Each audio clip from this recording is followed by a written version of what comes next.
Hey guys, what is going on? McMull2 here. Welcome back to my channel. Today I am bringing you footage of Commander Luke Skywalker with clones in Phase 2 of the Heroic AAT raid. This is not the Luke you guys are looking for, it's Farm Boy Luke. That video is going to be coming later. But first, let's go ahead and take a look at Commander Luke in this fight. He's going to be doing some really nice damage. I ended up doing over 8 million with clones here and Commander Luke with Phase 2. So let's go ahead and break down the mods on this team. We'll talk a little about the abilities and what you want to Zeta on Commander Luke. And then we'll just talk about the overall strategy.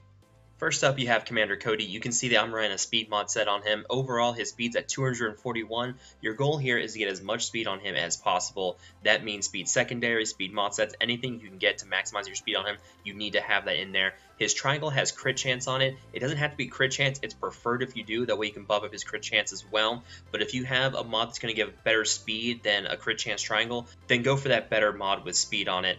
But really, if you have something you can get good crit chance and good speed on it there on that triangle mod, definitely go for that. You can see he's running 61% crit chance. That's before his leadership kicks in.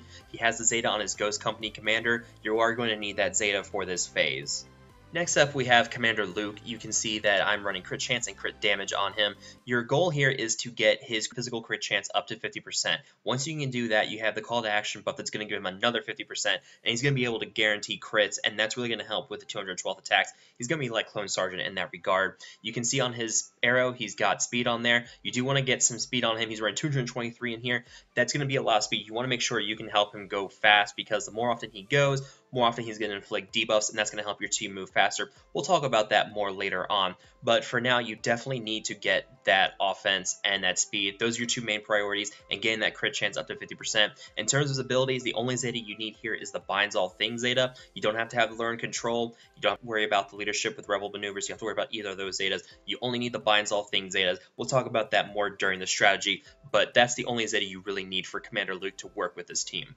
Following that, we have 5s. You can see I'm also running crit chance and crit damage on him. That's going to be a common theme for the rest of these clone troopers. His crit chance is at 58, almost 59%. Ideally, you want to go for 60% crit chance on all of your clones. At that point, you're really going to be able to crit a lot, because it's going to be 90% crit chance once the Commander Cody lead kicks in. You can try to push for 70% to guarantee the crits, but at that point, you're taking off the crit damage mod set, and you're really hurting your damage overall. You really only need to go for 90% crit with the clones, so it's not requiring that 70%. That's pretty much impossible without full crit chance mods in here. So at this point, getting 60% is really key here.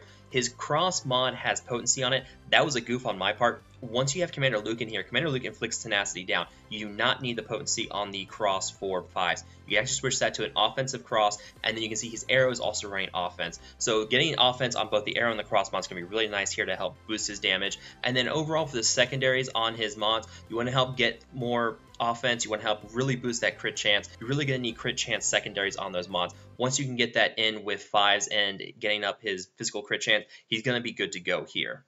Following that, we have Ekko. Is the exact same thing as 5s, crit chance, crit damage. You want to get offense on both the arrow and the cross mod for him. His crit chance, also going to need that on the triangle. He's running pretty much the same crit chance as 5s. You really need to get him up there. He's going to be one of your main guys who attacks a lot. So getting that crit chance on him is really going to be helpful in helping reduce those 212th attacks. So really, there's nothing here different with 5s. Just go for the crit chance, get some nice crit chance secondaries in there, and then help stack up that offense with both the arrow and the cross mods.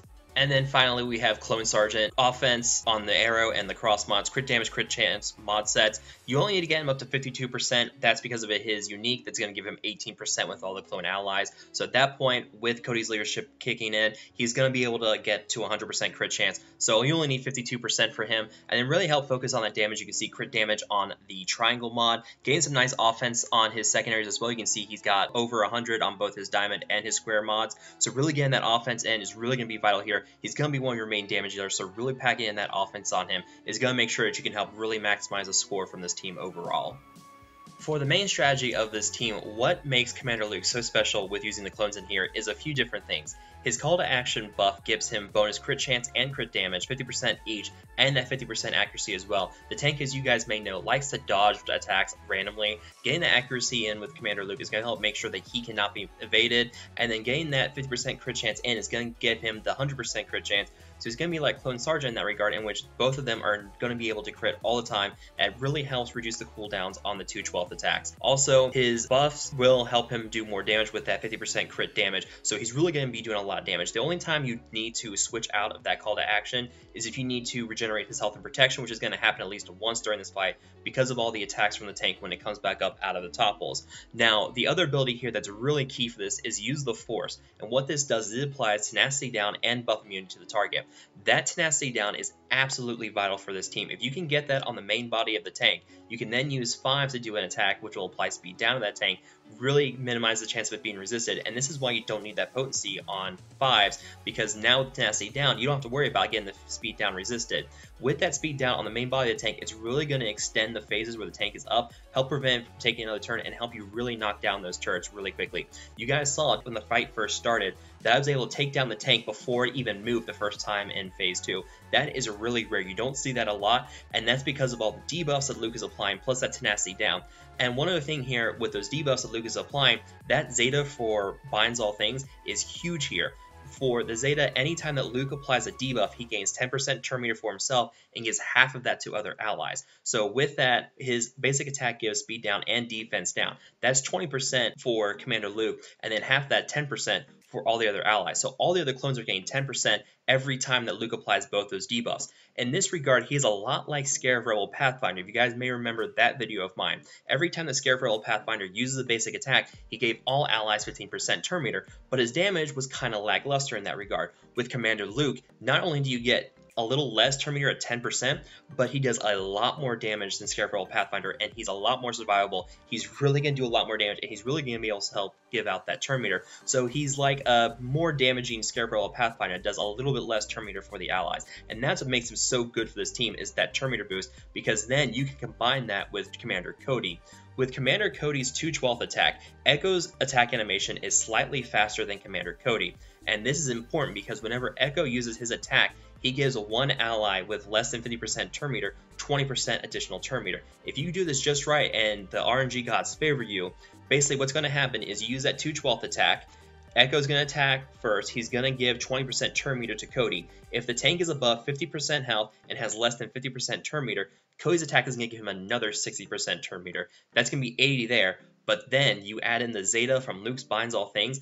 That is potentially 90% turn meter for Cody on a 2/12 attack, and that means he's pretty much going to be going again right after. That is huge. That is why this team is doing so much damage, is because Cody is able to really do a lot of 2/12 attacks and really do a lot of damage. So yeah, this team is really, really good here, and it's just really nice to have. Going back to Commander Luke, the defense down and speed down on his basics, that is huge. That is 2 really good debuffs for this, and it's really going to help make your topples easier, not just because of the speed down on the main tank, but also getting defense down on those turrets pretty much means you're going to one-shot them with one 2/12 attack. You can probably follow up with a Sergeant attack, and that's going to finish it off. But with that defense down, it's really going to help boost up your damage on those turrets, really make your topples a lot easier. So this is a character I recommend using with your clones. If you are starting out your clones and you're still struggling to get those topples and you're trying them out in Phase 2, Commander Luke is a very good beginner clone team character to throw in there. When comparing him to Jawa Scavenger and Scarab Rebel Pathfinder, I think that he is up there with those other two. He does a lot of damage, he helps boost your turn meter, and he really makes this team do better overall. He helps them attack faster, and he really makes up for that damage. You'll see when he's doing his attacks, he's doing a lot of damage with that call to action buff. So that is pretty much it for why Commander Luke makes this team so good. The one thing you do need to pay attention to is his health and protection. He has the ability Call to Action, which allows him to generate 40% health and protection every time he uses it. But you have to be careful because once he loses that Call to Action buff, he loses that 50% crit chance. So you need to make sure at that point, as soon as his Call to Action ability is back up, switch back into his offensive mode and have him start hammering away at the tank again. Because otherwise you may have the risk of losing out on a lot of 2/12 attacks, and that could really hurt your damage overall. So that is it for this video. I'll let you guys play out the rest of the fight, let you guys see how it does. If you guys have any questions, feel free to ask below. As always, feel free to like and share these videos, subscribe to my channel for more content in the future, and I hope you guys enjoyed watching the rest of this video. I will talk to you guys later.